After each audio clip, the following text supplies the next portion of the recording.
Shalom, shalom, shalom. Je viens encore te parler. Je vais approfondir encore la relation avec le Saint-Esprit. Vous savez, beaucoup de personnes parmi les chrétiens de ce siècle-là, beaucoup prient Dieu, beaucoup prient, beaucoup sont comme forcés à se lever le matin, comme les pasteurs les disent. Quand tu te lèves le matin, il faut prier, il faut dire merci à Dieu. Pour finir, ça devient comme on les force. Mais il n'y a pas d'amour dans ce qu'ils font. Ils n'ont pas de véritable relation avec le Seigneur. La plupart de toutes prières que les gens font, même le matin, il ne va jamais faire une prière sans demander. C'est-à-dire que 99 ou 90% de sa prière, là, c'est de demander. S'il a béni Dieu un peu, Seigneur, tu es le roi de gloire, le Seigneur des seigneurs, le reste là, Seigneur, donne-moi, Seigneur, protège-moi, Seigneur. C'est lui qui est toujours en manque, c'est lui qui demande toujours. Sachez que cette prière-là, ce n'est pas une prière de relation, c'est une prière d'intérêt. Et c'est pourquoi il est dit au dernier jour, les premiers seront les derniers. Je vous assure, devant la porte du paradis, beaucoup seront rejetés, même des femmes, des pasteurs. Et il y en a qui ne se comptent pas dedans parce qu'ils se disent que ce qu'ils font, ils trouvent que c'est la vie réelle. Sors de cette illusion. Parce que quand je constate aujourd'hui, la plupart des chrétiens, même du monde entier même, vraiment, la majorité est hors même de Dieu. Mais beaucoup ignorent, beaucoup ne le savent pas. Beaucoup ont été mal évangélisés. C'est pourquoi je dis merci à Dieu pour un ministère qui me fascine beaucoup, que je trouve qu'ils sont sur la voie véritable même du salut du Seigneur. APD, armée de prières et de délivrance. Ça, c'est une église, c'est une communauté à féliciter et à suivre comme exemple. Si vous me recevez, soyez bénis, chers frères. Et je dis merci aussi à Dieu pour un patriarche, Yahya Dion Robert, vraiment qui frappe beaucoup sur la sanctification et aussi vraiment sur le dépouillement, vraiment, même si ce n'est pas totalement, mais il fait ce qu'il peut faire. Parce que beaucoup de personnes se voient chrétiens, pensent qu'ils iront au ciel, pensent qu'ils sont agréés par Dieu. Vous finirez de vivre sur la terre et c'est votre limite sur la terre. Mais ce que Dieu a réservé dans les cieux, vous n'en bénéficierez pas. Parce que vous resterez sans être ressuscité pour vivre les 1000 ans, le millénaire avec Jésus-Christ, comme l'Apocalypse l'a dit.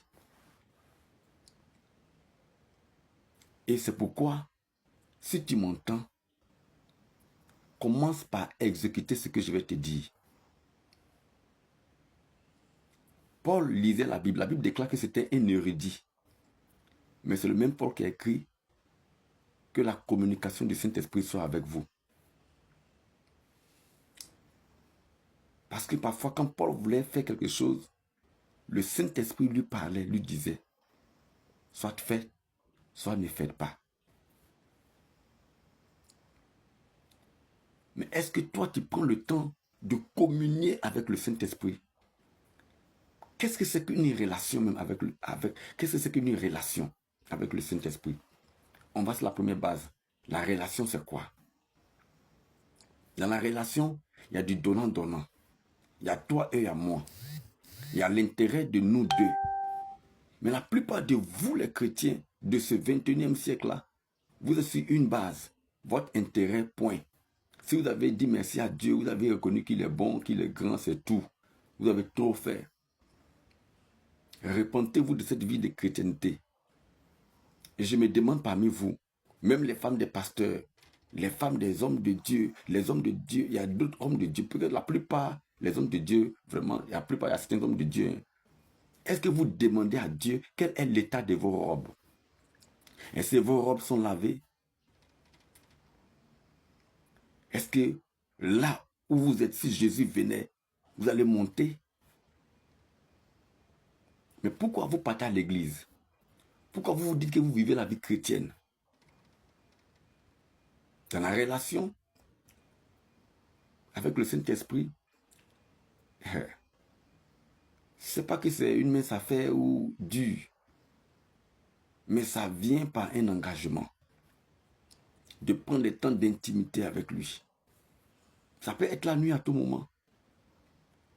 Mais sache que quand tu rentres dans sa présence, ce qui va se faire doit être de vous deux, votre intérêt. C'est-à-dire que toi, ton intérêt et lui aussi son intérêt. Ne limite pas seulement à ton intérêt. Excusez-moi. Demandez au Seigneur. Même tu peux demander au Saint-Esprit comment ça va.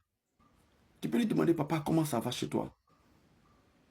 Papa, je sais que de la manière que hier j'ai marché là, est-ce que je n'ai pas fait quelque chose qui t'a déçu? Même quand tu es trop approché de lui, tu peux entrer dans ta chambre et tu vas sentir que le Saint-Esprit même est triste. Et de moment arrivé, même si tu rentres dans ta chambre, tu peux même savoir l'endroit, là même, où il est, dans ta chambre. Mais beaucoup de personnes, tellement ils ignorent cela.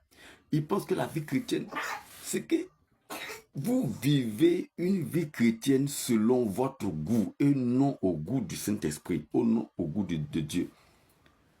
Et vous devez vous repentir. Pour ceux qui se reconnaissent dans ça, faites-moi les signes. Dieu va vous aider, pas moi. Dieu va vous aider.